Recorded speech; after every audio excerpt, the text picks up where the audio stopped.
Hey, it's Kevin Toffel with GigaOM, and I have been having such a blast using the Samsung ChromeBook for the past several days. Now, I bought this on Amazon. It was $449. This is the new ChromeBook Series 5, model number 550, so it's an upgrade over last year's version, and I can't put it down. And I know these are not for everybody because really it looks like a small notebook, netbook that maybe runs a desktop operating system. It runs Chrome OS, so you're basically in a browser. That's it. If you're into the Google apps and things, perfect for you. If you have light computing needs, perfect for you. You know, it's not for everybody. I'm not going to say that it is. I'm not going to suggest that it's the future of computing, but it's a future of computing, and I think it's worth looking into. So let me take you around the hardware, talk about this, and then show off a little bit of what it can do and why I've been having so much fun with it. The device is 3.3 pounds, comes with 4 gig of RAM, an Intel Celeron dual-core processor, Intel 3000 HD graphics, which I think are the same as my old 2010 MacBook Air, actually. So you're getting some decent hardware in here, and it's been quite peppy in terms of performance. It should be. It's a lightweight operating system with a browser. It's running Linux with Chrome on top of that. So again, 3.3 pounds. The battery is rated for about 6 hours of continuous use, and that's about what I've been finding. I'm constantly connected to Wi-Fi because really can't do much without it here. So let's see, on the right hand side I can show you there's a Kensington lock here, there is a USB 2.0 port, and there's a 4-in-1 card reader here for micro SD, SD cards, and so on. Front side, there's nothing there. Left side, we've got the power port goes here.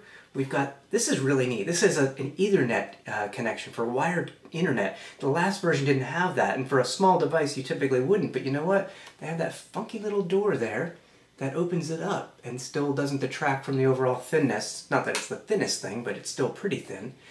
You've also got a DisplayPort++ port, which I think is HDMI and VGA and DVI all together somehow. Some of those will require an adapter.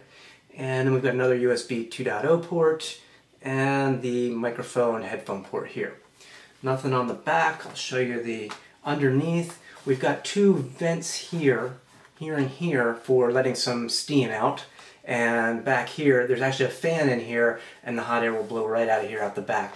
Fan hasn't been on all that much when I'm doing graphic intensive stuff, okay. That happens on some of my other laptops as well. But it's pretty quiet, it's not too bad, not very noticeable.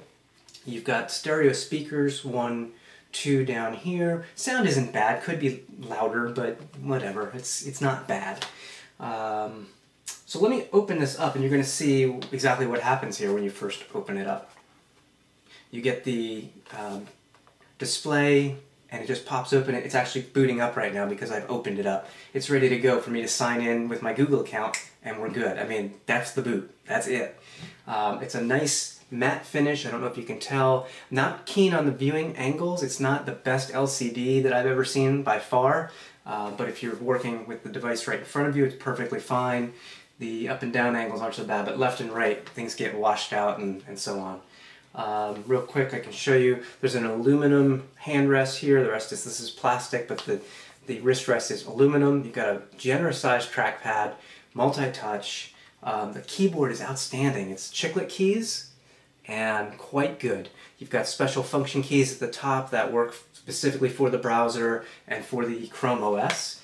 And what else do we have? Just a microphone port. Oh, HD video cam up top there, and I used this several times over Google Talk and a bridged conversation with Google Talk to Skype, and callers or people on the other end of the computer have said it looks fantastic, and I've enjoyed the video chats I've had. So, alright, let's take a look at what this thing can actually do, and maybe I can explain why I've been having so much fun.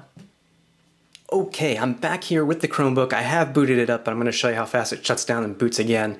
You'll see the screen, not so much the keys and the trackpad. The trackpad is a little loud for my taste, but it's not terrible, and you can do touch to tap, so let me do this. I'm going to actually shut this down so you can see how fast this thing shuts down.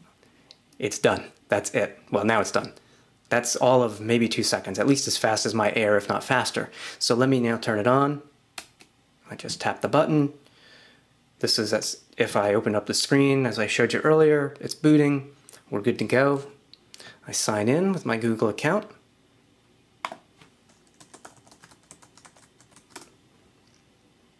And there we go. We're right back where I started. And of course it opens up a browser because at that point, that is the operating system. There we go.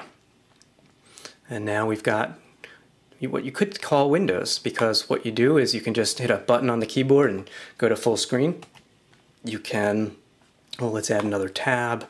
I can see what the tabs are open on my other devices, my iMac, Nexus, Chromebook, the Air, okay, and we'll just go to TechMeme here, good. I can break TechMeme out into its own window on the side. I can do the same here, so you can have multiple windows, and you can even resize these. So if you wanted to, you could just say have Twitter going on the right-hand side and, you know, be working in a browser on the left-hand side, for example. That's what I do often anyway. We also have these little shortcuts down below. Google Chrome, Gmail, YouTube, Google Search, the current tabs open, and then this handy little app launcher. I love this. It just, the whole browser disappears, and now you've got all your apps, quote-unquote apps. So what we could do is open up, let's open up Netflix for a second. It's going to open up over here. I'm going to use my two-finger scrolling to go down. What can I watch real quick? Hey, The Patriot. I always like that. In fact, what I'll do is I'll put that one in full screen.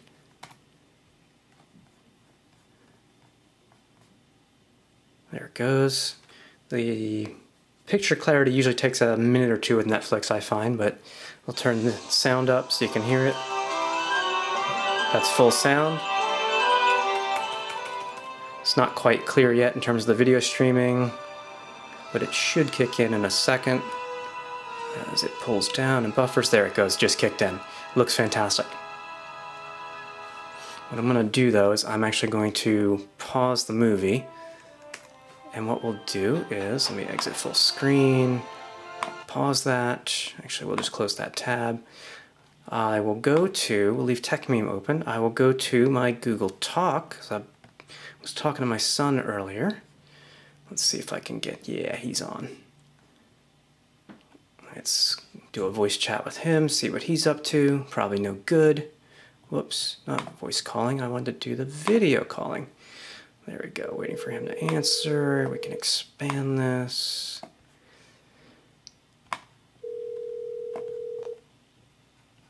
Oh, yo, Dad. Yo. People watching this video. What's that? I said, yo, Dad, and people watching this video. That's right. What are you up to? Minecraft? Yes, how'd you know? Because you're always playing Minecraft. No, nah, I'm playing League of Legends a lot, too. Okay. What about, how's the video quality? Pretty good. Yeah, do I look tall? Wait, did you shave this morning? I did. Can you tell? I can. It's an HD video camera. That's why you can tell. Yes. Yeah. Cool. All right. Well, listen, you're coming over this weekend. We're going to finish putting R2-D2 together, the Lego set. Yeah, and then we just have to, we have to teach him how to roll, how to move. How to move. Well, that's when we get, the NXT and the Arduino board and get geeking out. Cool. All that stuff. Yeah. All right. You go ahead. I'm going to play some more with this because I'm having too much fun. Okay, All right. do that. Be good. All right, bye, Dad. Bye. Well, there we go. I actually had a chat on Google Talk with Skype. It was bridged into Skype. It looked fantastic. I mean, it's a lot of fun. Some of the other things I found, I mean, you'd think this is very limiting because you don't have apps. I agree with that. That's a valid point. The trick is, you can't really replicate this on a regular laptop just by using Chrome. The reason being, you always have those apps to fall back onto. You have operating system native apps that you can use, and the operating system is doing so much more that maybe you don't need right then. When you take all of that out of the equation, it actually, I find, becomes fun to start finding things to do online. Like, I found this game. Let's get rid of TechMeme first. I'll leave it open just from a performance standpoint. Close Google Chat. I played this game earlier and it's really good for a web game. I'm shocked. I'm surprised. Here it comes. It's going to preload about 41 meg here, and that's probably why it looks so good in terms of not streaming. It's actually downloading some of the game information here. But I found it to be quite fun, and I never would have found it unless I had to look for it. I know that sounds terrible. I'm not trying to make excuses. I'm just explaining why I'm having so much fun with this. All right. I'm terrible at games that use the keyboard, so we won't be here too long. Don't worry. Got Got the volume 3/4, 80% up. Let's go full screen. Super giant games. If you haven't played this, go online and you don't have to buy it or anything. It's just a web-based game.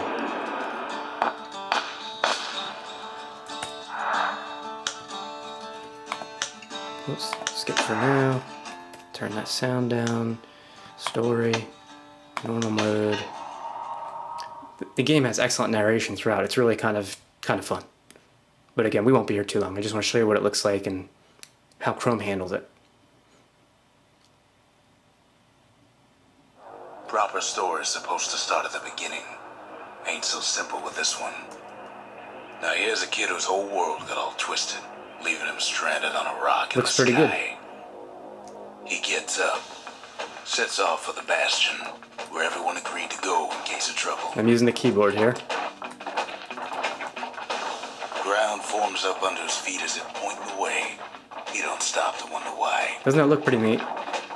If I stop, it'll stop building the walls. If I move, it'll add. It's great. There's combat and so on. I can get the hammer here.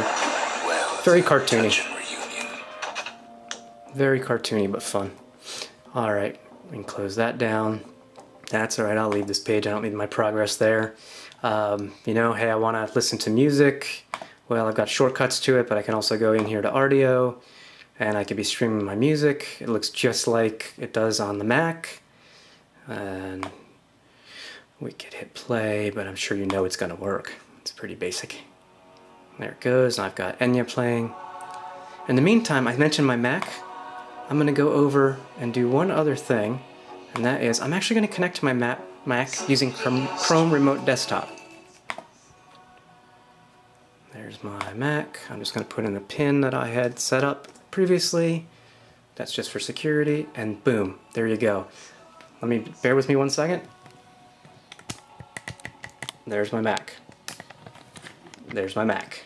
Now granted, I'm over Wi-Fi. I'd like to try this over 3G. I haven't done so yet. I'm going to full screen it.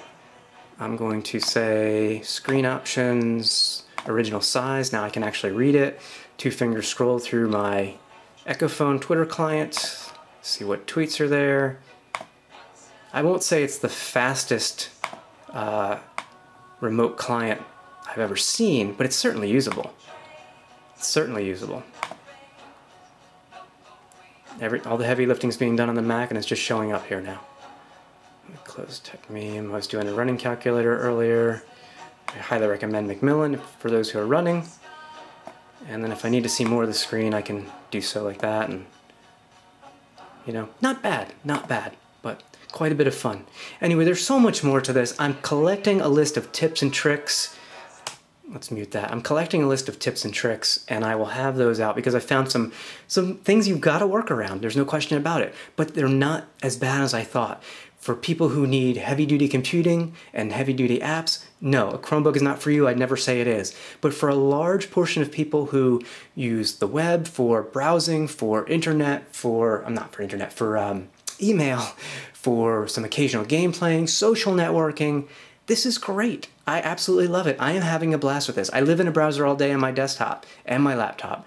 So I can't use the apps that are on those devices here, but I find it very enlightening. I don't find I'm bothered with notifications. My iPhone just rang with a notification, but I'm not bothered by it here. I really, really like this setup. Not for everybody, but I'm enjoying it so far. And I'll have more in the future on this, so stay tuned.